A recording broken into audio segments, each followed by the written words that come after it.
Assalamualaikum warahmatullahi wabarakatuh. Halo teman-teman semuanya. Alhamdulillah pada kesempatan kali ini saya bersama rekan-rekan saya, yaitu saya sendiri Dwi Nada bersama dengan Faizatul Aliyah, Alfian Hasanul Muna, dan Siti Nurul Azizah akan menjelaskan mengenai konteks komunikasi. Nah, sebelum kita membahas apa itu konteks komunikasi, berdasarkan pada bagian pembagiannya, kita perlu nih untuk ulas balik apa sih yang dimaksud dengan komunikasi gitu. Jadi komunikasi itu adalah proses mengirim, memilah, serta menerima simbol atau pesan dari seseorang agar pesan tersebut itu dapat sampai dan dipahami oleh pendengar ataupun lawan bicara kita gitu. Nah, dari pengertian tersebut nih dapat kita pahami bahwasannya komunikasi ini memiliki sebuah peranan penting dalam kehidupan. Nah, kenapa? Karena dalam keseharian kita itu adalah makhluk sosial. Tentu kita tidak terlepas dari interaksi dengan orang lain. Nah, interaksi yang terjadi itu salah satunya adalah berbentuk komunikasi, baik itu dalam bentuk verbal maupun nonverbal. Apa sih urgensi dari komunikasi itu gitu? Atau urgensi dari ilmu komunikasi? Nah, memang menurut bagian beberapa orang, komunikasi itu terlihat begitu mudah gitu. Tetapi tidak semua orang itu bisa melakukan sebuah komunikasi dengan baik, benar, dan efektif gitu. Nah, melihat hal tersebut, maka urgensi dari ilmu komunikasi adalah menjadikan kita seseorang yang lebih bijak gitu. Serta ada beberapa hal dalam komunikasi yang tidak dapat kita langsung pahami dengan sendirinya, maka dibutuhkan sebuah pendekatan dengan ilmu pengetahuan seperti itu. Nah, maka di sini nih dapat kita pahami bahwasannya apa sih fungsi dari komunikasi gitu. Nah, salah satu fungsi dari komunikasi adalah sebagai urat nadi kehidupan. Itu yang pertama. Lalu eksistensi manusia. Lalu menyampaikan isi pikiran, tidak terasingkan dari lingkungannya, memberikan yang diketahuinya kepada orang lain atau sebagai sarana informasi gitu. Langsung mengajarkannya, mengetahui, itu adalah salah satu fungsi komunikasi gitu. Sebenarnya masih banyak lagi fungsi-fungsinya, tergantung individual kita gitu dalam memahami sebuah komunikasi gitu. Nah, sedangkan komunikasi yang dilakukan manusia ini tidak terjadi dalam ruang hampa sosial, tetapi ada konteks situasi yang melatar belakangi sesuatu gitu. Nah, menurut DeVito, dalam proses komunikasi ini pengirim pesan dari sumber ke penerima secara simultan ini dilakukan melalui berbagai saluran media dalam konteks atau lingkungan komunikasi seperti itu. Nah, kita kan sering terjadi nih sebuah peperangan atau konflik atau permasalahan dengan orang lain gitu. Nah, salah satu hal yang mengindikasikan itu adalah terjadinya sebuah komunikasi yang tidak sehat atau tidak baik atau kita sebut dengan miskomunikasi gitu. Nah, ketika telah terjadi sebuah konflik, maka dibutuhkan sebuah solusi gitu agar sesama manusia ini tidak terjadi konflik permasalahan gitu. Nah, solusinya apa gitu? Nah, salah satu solusi yang sering dilakukan adalah dengan melakukan komunikasi lagi. Komunikasinya dengan komunikasi yang baik gitu untuk memecahkan sebuah permasalahan, untuk meredam permasalahan gitu. Jadi, kuncinya adalah di komunikasi. Itu kenapa kita perlu sekali belajar ilmu komunikasi gitu. Karena di situ kita bisa memahami bagaimana sih sebuah komunikasi yang baik gitu. Juga bisa menjadikan kita sebagai seseorang yang bijaksana gitu. Nah, untuk selanjutnya nih, kita akan membahas konteks komunikasi. Karena kalau kita membahas tentang ilmu komunikasi saja, urgensinya, fungsinya, itu cukup luas sekali pembahasannya gitu. Maka saya skip dulu gitu. Lalu kita akan membahas mengenai konteks komunikasi yang akan dijelaskan oleh rekan saya. Jadi teman-teman jangan skip video ini karena selanjutnya ada pembahasan yang begitu penting, yaitu pembagian dari konteks komunikasi gitu. Ada fisik, ada sosial, dan banyak lagi gitu. Nah, terima kasih waktunya Mbak Nada yang sudah menjelaskan mengenai pengertian dari komunikasi. Kita biasa ya kilas balik sebentar sebelum membahas mengenai beberapa hal yang berhubungan dengan komunikasi tadi telah disampaikan oleh Mbak Nada.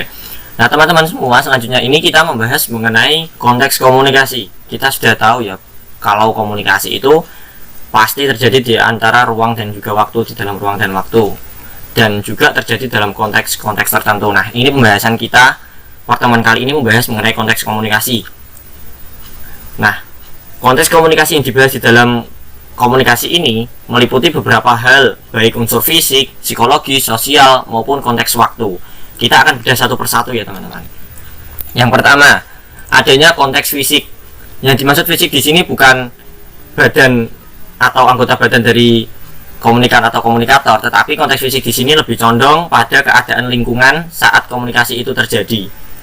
Misalnya adalah kita ketika kuliah virtual seperti ini, atau kita sedang mengadakan seminar-seminar virtual, pastinya ada konteks lingkungan yang kita rasakan. Misalnya kita saat seminar itu keadaan hujan, keadaan cerah, keadaan gaduh, dan lain sebagainya. Nah, itulah keadaan-keadaan tersebut yang dinamakan konteks fisik.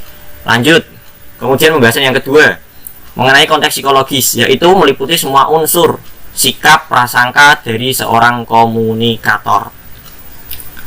Misalnya ketika kita seminar, pastinya ada narasumber ataupun peserta yang mempunyai psikologis yang berbeda-beda. Misalnya adalah mengantuk, semangat, lapar, atau bahkan sangat bergairah ya, sangat emosional di dalam seminar tersebut. Begitupun kuliah, kadang ada yang ngantuk ya, kadang ada yang lapar, kadang ada yang bersemangat.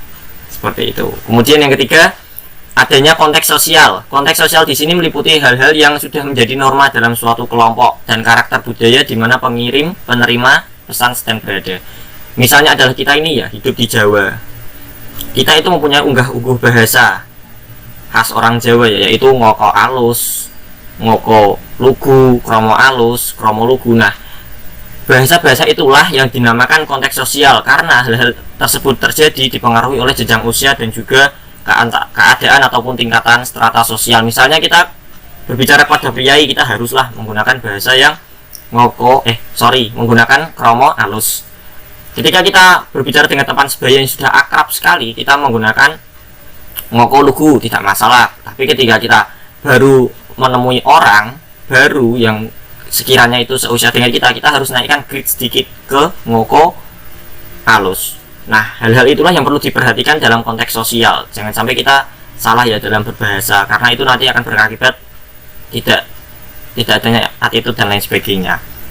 Yang keempat, mengenai konteks waktu, yaitu berkaitan dengan kapan komunikasi itu terjadi. Misal juga berapa lama waktu yang dibutuhkan penerima untuk mendengarkan pengirim, berapa lama waktu yang digunakan untuk bercakap-cakap ataupun berdiskusi. Misalnya kita sedang berdiskusi, apakah diskusi itu sampai malam, apakah cuma sampai siang, 1, 2 jam, 3 jam, dan sebagainya. Konteks waktu seperti itu ya. Nah, singkat itu pembahasan mengenai konteks komunikasi. Yang selanjutnya ini akan disampaikan Mbak Nurul. Silahkan Mbak Nurul. Nah, lalu lanjut kepada komunikasi ini juga terbagi menjadi beberapa jenis sih, yaitu komunikasi interpersonal, komunikasi antarpersonal, kemudian ada komunikasi kelompok, ada komunikasi organisasi, dan komunikasi massa, dan juga ada lagi nih komunikasi publik. Kita bahas pertama, yaitu komunikasi interpersonal. Nah, komunikasi ini terbentuk dalam konteks komunikasi yang terjadi pada diri sendiri, yaitu meliputi sistem syaraf dan inderanya. Nah, di mana komunikasi interpersonal ini membahas mengenai pemahaman, ingatan, dan simbol-simbol yang didapati. Nah, contohnya berpikir, menggerut, mengeluh, bersyukur, menghayal, dan lain sebagainya.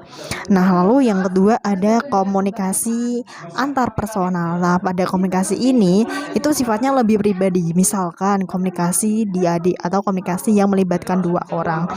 Nah, komunikasi antarpersonal ini fokusnya kepada bentuk dan sifat hubungan, percakapan, dan karakteristik. Nah, karakteristik komunikasi antarpersonal ini juga ada dua nih, yaitu pihak-pihak yang berkomunikasi dalam jarak dekat, kemudian pihak-pihak yang berkomunikasi bisa mengirim dan menerima pesan secara spontan.